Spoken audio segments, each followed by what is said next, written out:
Coming up today, four-term lawmaker Won Yoo-chul is officially named the new floor leader of Korea's ruling party. Korea will celebrate extra loudly tonight as it marks the end of the 2015 Gwangju Universiade as the top-ranking nation in the medal standings.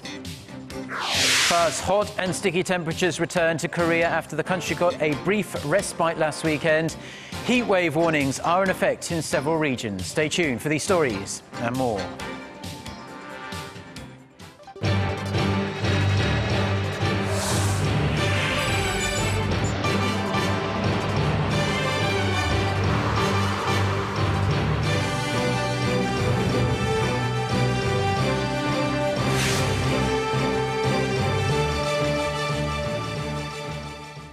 Hello, it's noon on Tuesday, the 14th of July. You're tuned in to our midday newscast here on Arirang TV. Thank you for joining us. I'm Mark Broome. And we begin with domestic politics here in Korea. And as expected, the ruling Saenuri Party elected a new floor leader this morning at a general meeting of party lawmakers at the National Assembly. The man in question, four-term lawmaker Won Yoo-chul, will represent the party's 160 lawmakers for the next 9 months. For more details, we connect with our National Assembly correspondent, Park Ji-won. Ji-won. Hi, Mark. The new floor leader, Won Yoo-chul, was chosen by consensus during a meeting with the party's lawmakers this morning. In his acceptance speech, the 52-year-old Won vowed to mend the broken relationship with the presidential office and the government by strengthening communication with both. He said the party's future and its chances for victory in next year's general elections depends on the success of the Park Geun-hye administration. He also vowed to work closely and cooperate with the main opposition New Politics Alliance for Democracy Party. He said he would seek to have regular meetings with his counterpart Lee Jong-ul, the main opposition party's floor leader. And Ji-won, we also hear that the main opposition party's floor leader held a press conference this morning about the government's multi-billion-dollar supplementary budget plan. What did he have to say? Mark, at the press conference this morning, Lee outlined the Liberal Party's stance on the supplementary budget plan. He said his party will push to increase the amount of the supplement for the benefit of the people and medical institutions that suffered as a result of the MERS outbreak. In addition, he said the party is firm on its stance that the approximately $5 billion in the plan allocated to covering the current tax revenue deficit should be cut. He also said the party will review and readjust line items related to infrastructure development. He added that the party hopes to get the plan passed this month and asked the ruling party's new floor leader to accept their proposals. That's it for now, but I will have more on this story in our next newscast. I'm Park Ji-won reporting live from the National Assembly in Seoul. Seoul has repatriated 2 of the 5 North Korean fishermen rescued in South Korean waters earlier this month. The Unification Ministry said on Tuesday that the North accepted the 2 men this morning through the inter-Korean truce village of Panmunjom. They had previously told South Korean officials that they wanted to go home. The other 3 men say they want to stay in the south. Pyongyang had earlier demanded that all 5 men be sent back. South Korea has never repatriated a North Korean who has expressed a desire to defect. The South Korean Coast Guard rescued the fishermen from a listing boat near South Korea's eastern Ulleungdo Island on July 4th. The curtain comes down on the 2015 Gwangju Universiade tonight, and Team Korea pretty much outperformed everyone's expectations, scooping well over 40 gold medals and sealing top spot in the medal standings. Our Kim Hyun-bin, who is in Gwangju, heard from the chief of the Korea delegation to find out the key to the team's success. The host nation Korea exceeded everyone's expectations in terms of its sporting performance at this year's 2015 Gwangju Universiade by securing the top spot in the medal standings for the first time in its history since the Summer Universiade began in 1959 in Italy. This is the first time Korea has come first in the Universiade, and the best result Korea has had in any international summer sports competition. As of late, the penultimate day of the Universiade, Team Korea had racked up a staggering 47 gold, 32 silver, and 29 bronze medals. This is a huge accomplishment as Team Korea's initial goal was to finish 3rd place overall with 25 gold medals. South Korea clinched first place by more than 10 medals, ahead of China and Russia, currently battling for second in the standings. I think that the biggest factor has been that the athletes were able to perform better than ever because the competition was held on home soil. Out of the 21 sporting categories in this year's event, Team Korea dominated 10 of the events, including judo, archery, and taekwondo. Korea previously topped the medal standings at the 2007 Winter Universiade in Torino, Italy. But this is the country's first time finishing top at the Summer Universiade. Team Korea has performed exceptionally well at this year's Universiade and hopes to continue the momentum for success at the upcoming 2016 Rio Olympics. Kim Hyun-bin, Arirang News, Gwangju. Now, more than 200 Koreans from different walks of life have just set off on a very special journey. They're going to be boarding special express trains to travel all the way across Asia and into Europe. The participants gathered from across the country at Seoul Station this morning to take part in a launching ceremony of the Eurasia Friendship Express project. They've been divided into two teams, one which will take the Trans-Siberia Railway from Vladivostok in Russia, while the other will depart from Beijing and take the Trans-Mongolia Railway.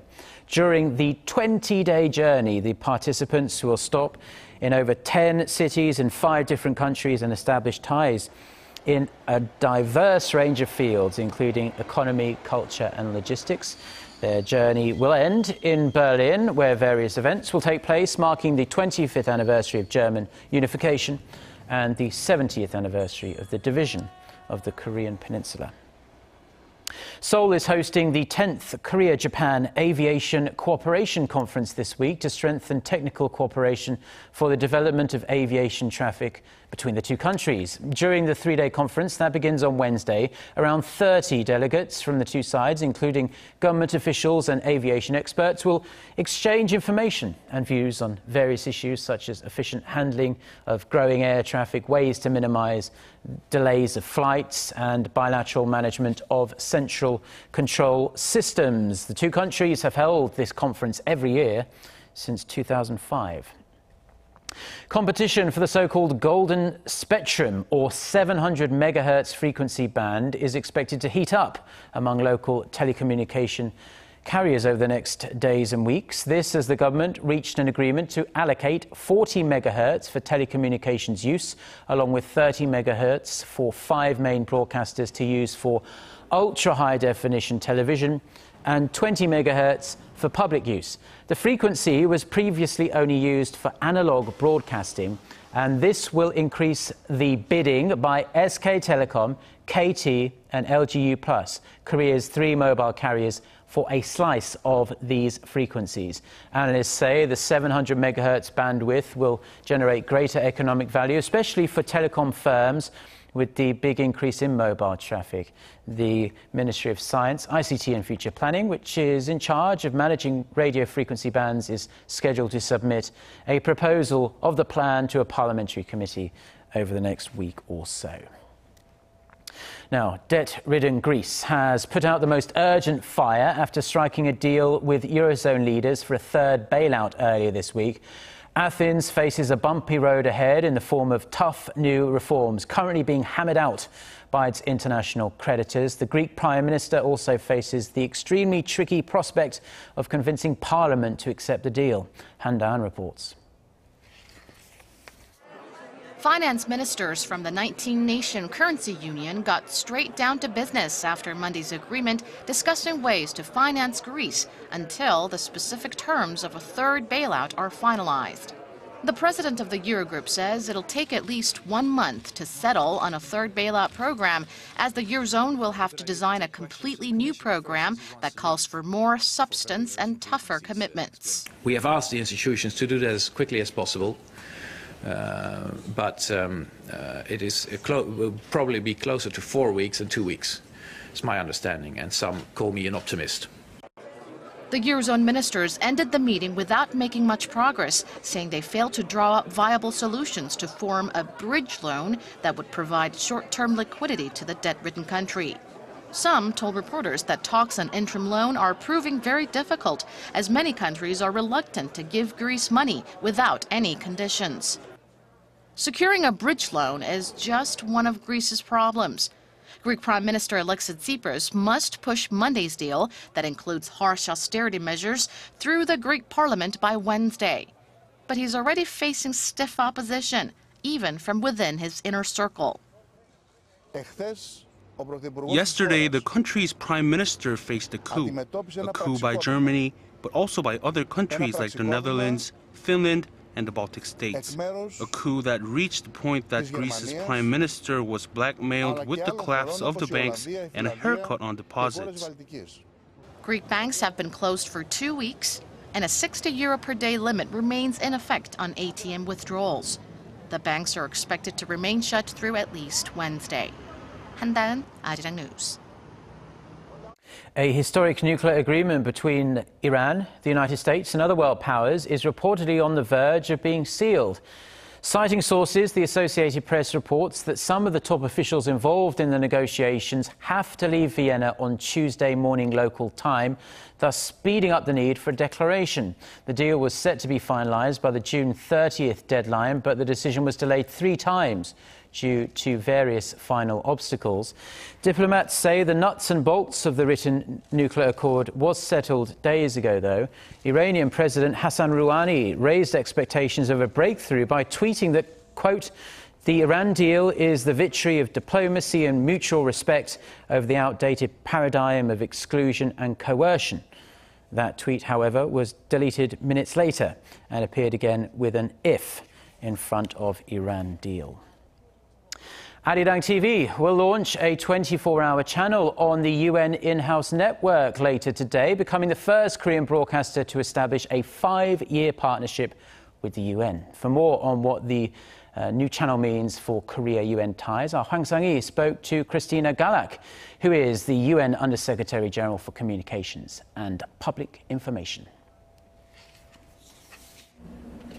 So give us your impression of Arirang TV's launching of this new 24-hour news channel on the UN in-house network.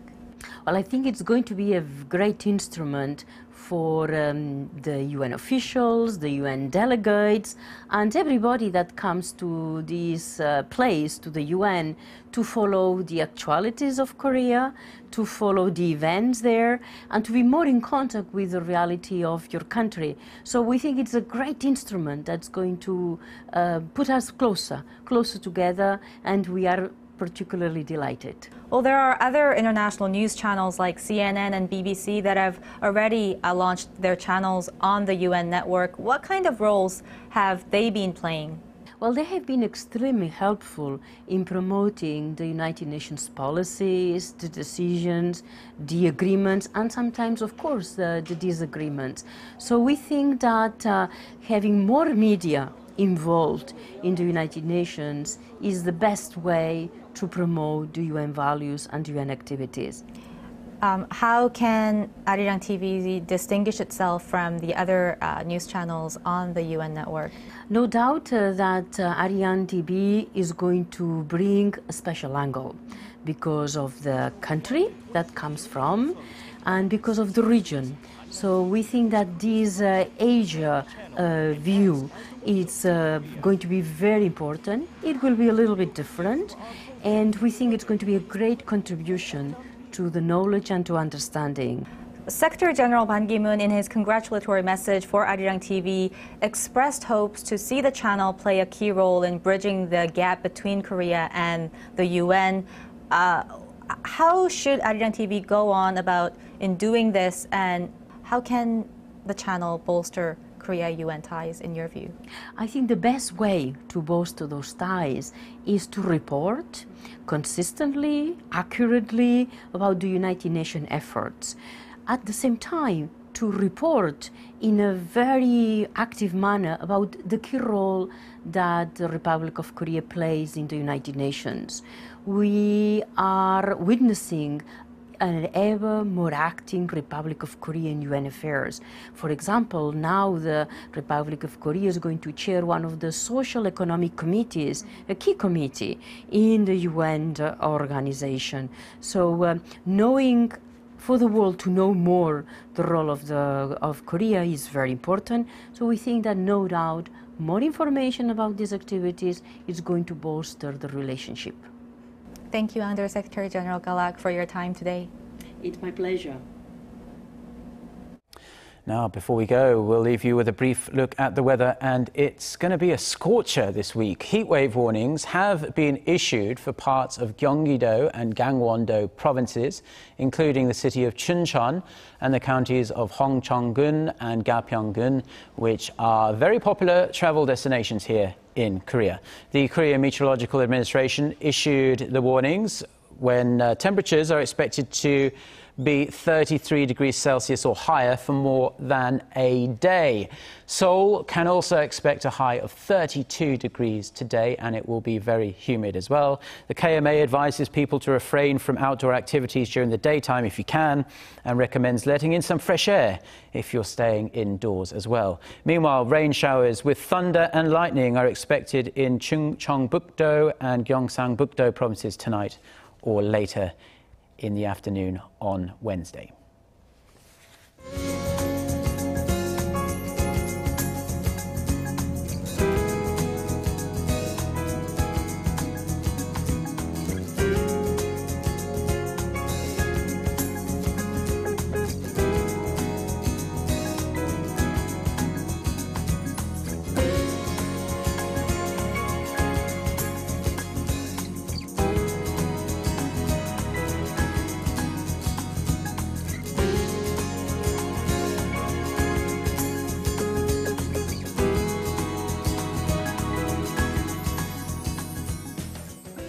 Well, that's all we have for now. I'm Mark Broome. Have a wonderful day, and thank you as always for watching, and we do hope to see you at the same time tomorrow. Until then, goodbye.